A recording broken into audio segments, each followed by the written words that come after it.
वहीं ट्रंप एक साथ दो मोर्चों पर घिरते दिख रहे हैं। वॉर फ्रंट पर ईरान को परास्त करने में ट्रंप नाकाम रहे। हॉर्मुज पर अब भी ईरान का नियंत्रण है, जिसका तेल संकट पर असर काफी ज्यादा बढ़ रहा है।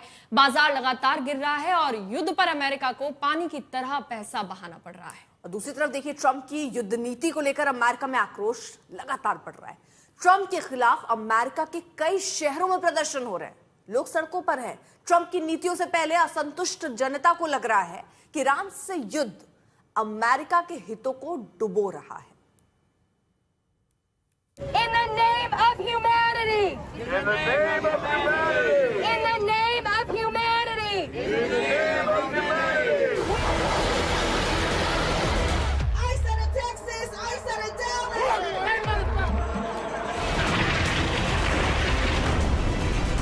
No ice in our streets.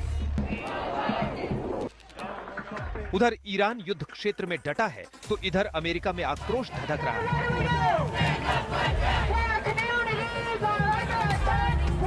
Trump के खिलाफ अमेरिका में गुस्से का उबाल है, असंतोष है, बेसब्री और बेचैनी है।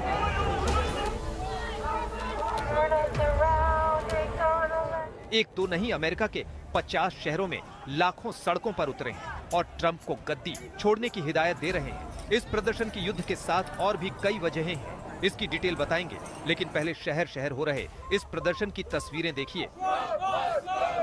लॉस एंजल्स की जनता कह रही, युद्ध रोको। मैनहट्टन के लोग कह रहे हैं, अब बहुत हुआ, जंग खत्म करो। न्यूयॉर्क के टाइम्स स्क्वायर पर खड़ी ये भीड़ चीख रही है, युद्ध का कोई मतलब नहीं। वॉशिंगटन डीसी में भी ट्रंप की नीतियों के खिलाफ विरोध प्रदर्शन हुए हैं। New York, Washington DC, Chicago, Philadelphia, Minneapolis, Dallas, Los Angeles, Denver, Portland, Trump की नीतियों के खिलाफ विरोध प्रदर्शन का दायरा बढ़ रहा है। दरअसल ये प्रदर्शन नो किंग्स मूवमेंट के तहत हो रहा है, जिसका मकसद है राजशाही तानाशाही नीतियों का विरोध। 3 साल से वो अमेरिकी जिन्हें ट्रंप की नीतियों में तानाशाही दिखती है, वो सड़कों पर उतरते रहेंगे। अब इसमें ईरान युद्ध का विरोध भी शामिल हो गया है। Everything is getting worse.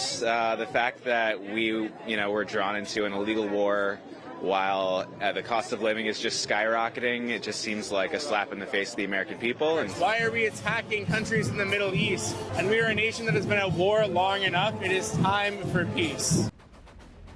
युद्ध कीमत मांगता है, वो चाहे देश कोई भी हो, अमेरिका ही क्यों ना हो।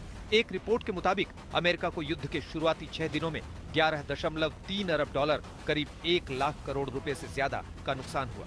Centre for strategic and international studies के CSIS के मुताबिक अमेरिका का $800 मिलियन का सैन्य ढांचा तबाह हो चुका है।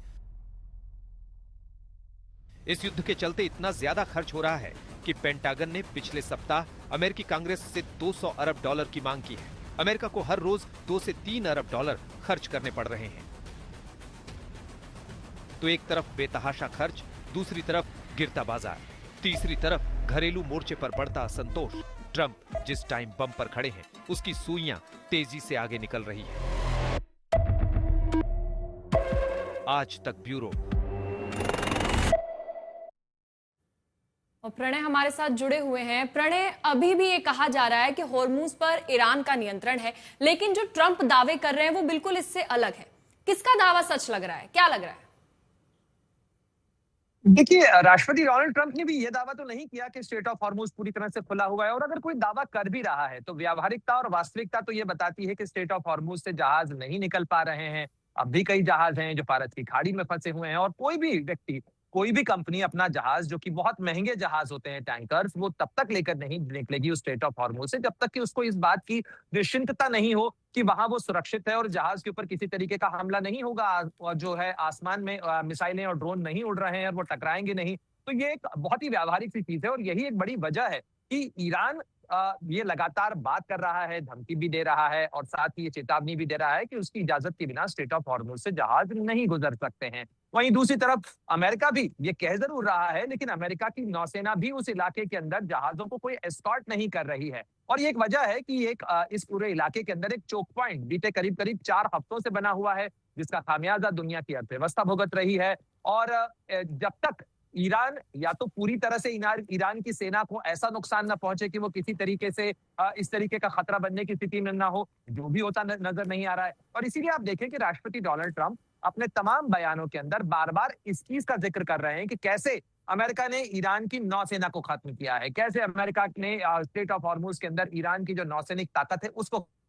लेकिन जो बड़ा खतरा है वो तो ईरान से दागी जाने वाली मिसाइलें और ड्रोन्स हैं। और खासतौर पर अगर आप स्ट्रेट ऑफ हॉर्मुज को देखें तो महज 33 किलोमीटर का एक गलियारा है, और 33 किलोमीटर में भी ईरान के टेरिटोरियल वाटर्स यानी 12 नॉटिकल माइल को अगर आप छोड़ दें तो गलियारा करीब करीब 6 किलोमीटर का ही बचता है जहां से जहाजों की आवाजाही हो सकती है। और निश्चित रूप से ये जो एक बड़ी चिंता है दुनिया के लिए कि स्ट्रेट ऑफ हॉर्मुज यदि बंद रहती है तो दुनिया के लिए उसकी चिंता बढ़ेगी। और साथ ही अब एक बड़ा खतरा जो हो गया है वो बाबल मंदेब को लेकर भी हो गया है, यानी जो अरब पेनिनसुला है उसका जो दूसरा छोर है अदन की खाड़ी के पास, जहां बाबल मंदेब पर भी और सकरा एक गलियारा या चोक पॉइंट बनता है जो सुएज नहर के तहत को जोड़ने वाला जो पूरा ट्रेड कॉरिडोर है, एनर्जी कॉरिडोर है, जहां से तेल और साजो सामान जाता है, वहां पर यमन के हूथियों की तरफ से यदि हमले शुरू किए जाते हैं या कोई चोक पॉइंट बनता है तो फिर बड़ा खतरा होगा। ठीक है प्रणय, रहिए जरा आप साथ।